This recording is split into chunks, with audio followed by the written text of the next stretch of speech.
Brendan, good morning. You're on Talk Breakfast, but only 2 minutes. Go. Morning. I didn't hear about this, the fuel increase till you mentioned it this morning because I was travelling back from holiday yesterday. 12p from March. They snuck that in there, mate. It's absolutely disgusting. The fact that the reason we where we are is it's the drive towards net zero. The getting rid of fossil fuels, we can't afford it, and that's why the price has gone up. It didn't help with Putin and the war in Ukraine, but there's enough fuel out there, but everybody's put the prices up, right? So it goes back to what's his name, Miliband, when he said we're going to go to a net carbon, a nil carbon economy. We can't do it, and that's the cause of all this. Well, it's really... Let me say this again. I mean, we've been quite vociferous on Jeremy Carl Live of an evening, and I was talking to somebody the other day who was, you know, one of those eco-activists, and they got very offended because they said to me, but there is a problem. There is. I said, yes, there is, but you've also got to understand right now in this country, people are struggling with the most basic things, and the basic things of paying their mortgage and heating their homes and feeding their kids and getting a doctor's appointment. Right now, yes, of course, there's climate issues, but right now, those things are more important. What I don't understand about our politicians at all, Brendan, is they don't seem to be able to grasp that people's anger is increasing dramatically. The trouble is, nothing. We can't. If we change government, we'll get this exactly the same off the other lot. Yeah. I think I've been a Tory voter all the time I could vote, apart from when I voted UKIP with the Brexit.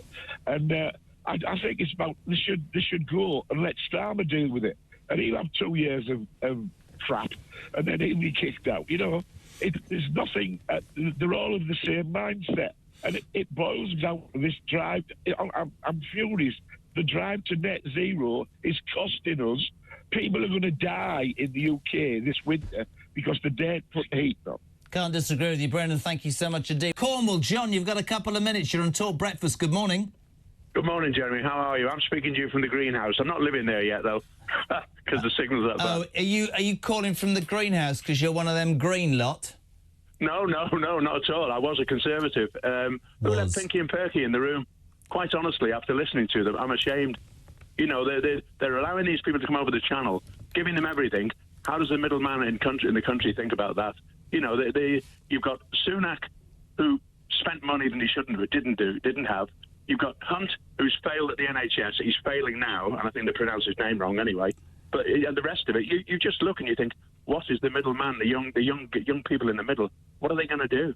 They've got no future. I have been saying all morning that I don't have the intelligence to say that here we can make 60 billion and we can... I don't. I'm not an expert.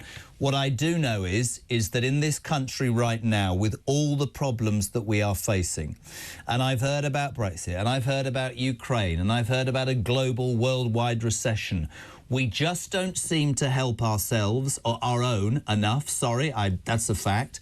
I think this country has shown itself over the years to be fantastic and right to take people in who are escaping war-torn countries. I said this till I am blue in the face. We showed that during the Ukraine thing. People from Albania are not escaping a war-torn country. They are trying to come and make a better life, right? I've listened to the people shout at me in the evenings and say it's our fault because of colonialisation. I'll tell you what I think. There are millions of people in this country getting up right now on their way to work who will just about meet their mortgages, will probably struggle to pay their bills, who are great parents, who won't go on holiday, who will have to make huge sacrifices, and they will look at what's going on, be it with the immigration system, with the NHS, or in fact everything, and they will go, what the hell has happened? Because this country right now, to me, seems to be on its backside. Well, I've got two sons, but one of them self-employed and the other one lives in London, and he works for a big company, and I wonder what their future is, because they both get up at 7:30 in the morning, they both finish about 8 o'clock at night, and you know it's just it's untenable.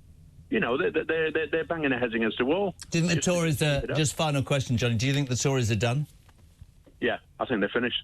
London, Mary, you're on Talk Breakfast, just a couple of minutes. What do you want to say? I wanted to talk about the social housing, how they cap the social housing but not the private sector rents. And plus, this triple lock for pensioners is fine. But if you're living in London and paying private rents, you get benefits. If I get a pension increase, they just deduct it from my pension. So I can't win. My rent is extremely high in the private sector, but my place is damp and everything. They just take care of the social housing and people on pension credits and things like that. But they don't give... This triple lock means nothing to me because I'll get nothing out of it. They would just deduct it off my housing benefit. So what is the point? Do you...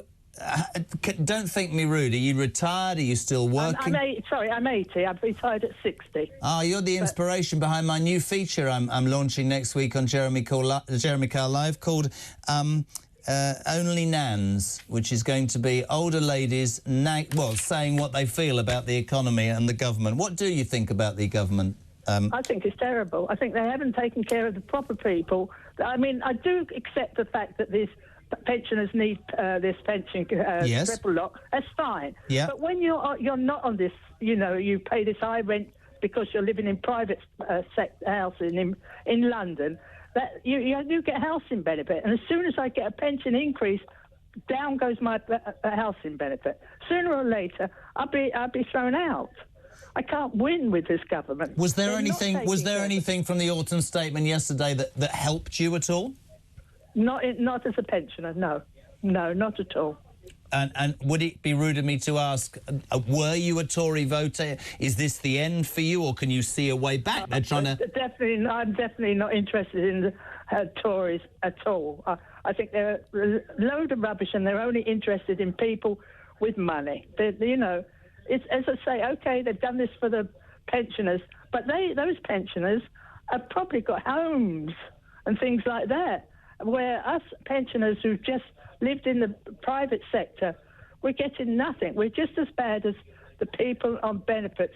I feel sorry for the people on all benefits, but with me, with this housing benefit, it's just no good, and they've taken care of the social housing. If I could talk to Nans, I would be very happy to.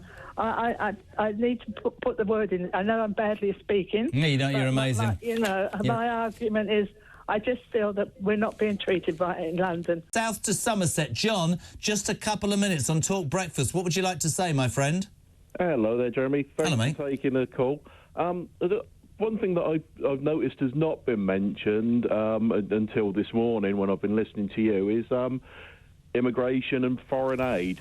Now, if we cut the foreign aid payments that are going out that aren't needed by a lot of these countries, we could save money there.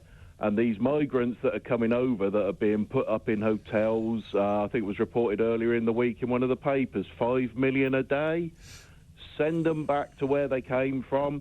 And if they lose their passport, send them to Rwanda. But that would be 5 million a day we would be saving, and that, people like you and me won't be paying out for. I think the problem is, and I will continue to say it, and I will continue to be criticised. I will repeat it very calmly, because my producer will look at me, as he always does.